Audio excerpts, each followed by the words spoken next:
Hi, Adule Badom here, and you're welcome to Transformation Podcast. We are still on the series Teachability, the Pathway to Greatness. And throughout the week, we have looked at two episodes in this series. The first episode I taught on was Am I Teachable? It's an episode that is going to be a blessing to you if you go back and listen to it, if you've not listened to it. And the second episode which I taught on was How do I know that I am teachable? It will also be a massive blessing to you if you go back and listen to it if you've not listened to it before.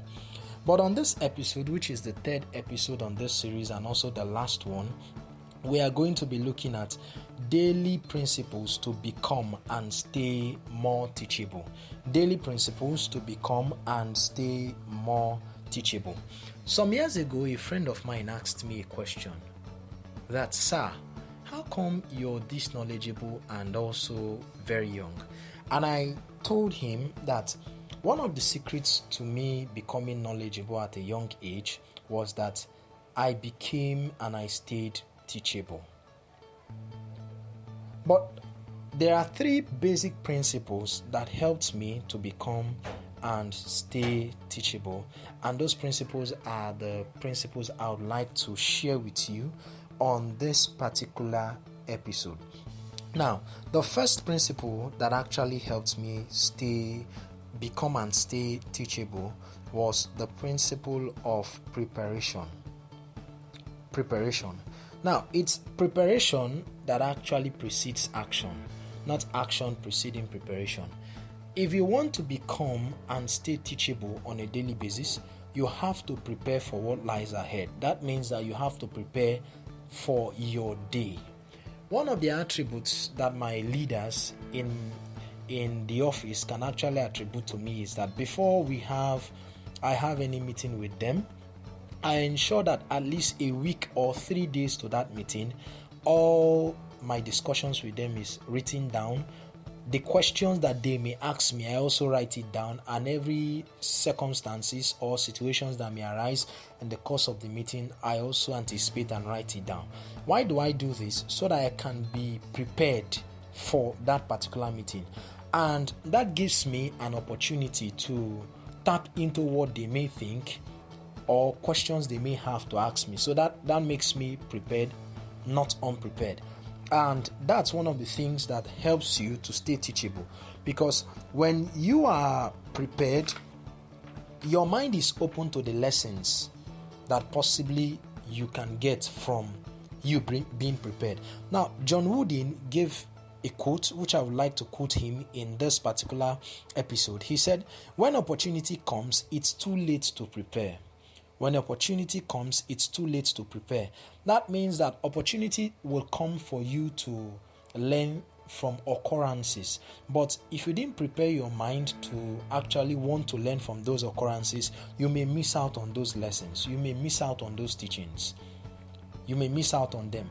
But when you prepare your mind that whatever happens today, whatever happens with me meeting this person, whatever happens with the experiences I'm going to get, I'm going to have a mind that is prepared for those moments. So when your heart is prepared for those moments where you can actually get out lessons from, you don't miss out on those lessons. But now, here are 3 questions I want you to ask yourself when it comes to preparation.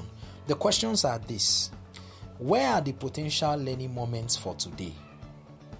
Where are the potential learning moments for today? Before you can ask yourself this question, that means that you must have prepared yourself before that particular period of time. I have this attitude of writing my activities for the following day, or if I don't do it a day before that day, I do it very early in the morning before I start my day.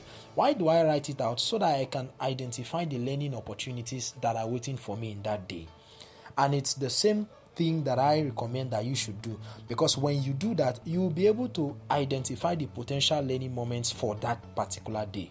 So one question you should ask yourself is, where are the potential learning moments for today? That's the first question. The second question you should ask yourself also is, who will I meet and what can I ask them? Who will I meet and what can I ask them? Now, this is an advice I usually give out to young people, even adults too, that wants to meet people they consider as mentors or teachers or people that can add value to their life. When you are going out to meet such a person, don't go unprepared. Write out your questions, the questions that you want to ask that person. Why? So that you don't go to the person and start stuttering questions. That shows that you're not prepared.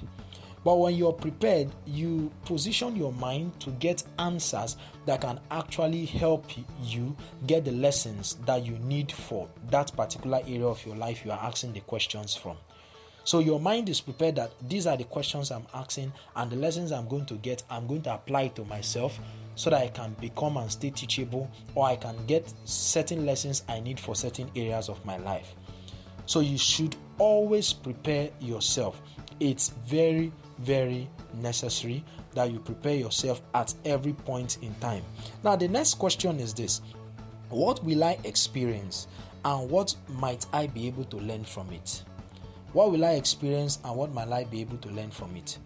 If you don't prepare yourself, you will not be able to anticipate what you might be able to experience and what you can learn from that situation.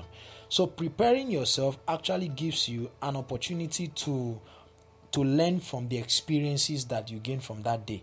A friend of mine some days ago organized a music seminar, and a particular young guy came to that seminar, and he didn't come with a writing note or a writing pad or devices that could write or record the teachings for that seminar.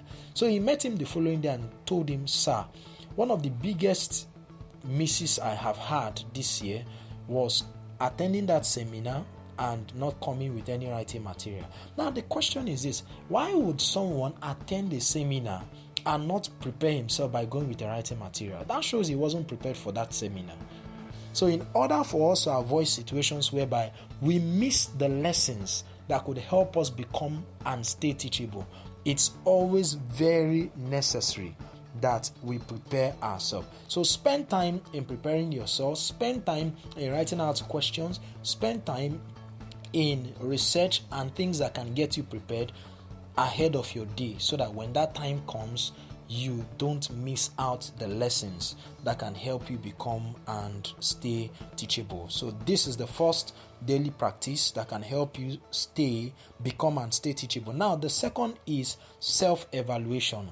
Evaluation is one of the biggest advantages you can give to yourself if you would just engage in it.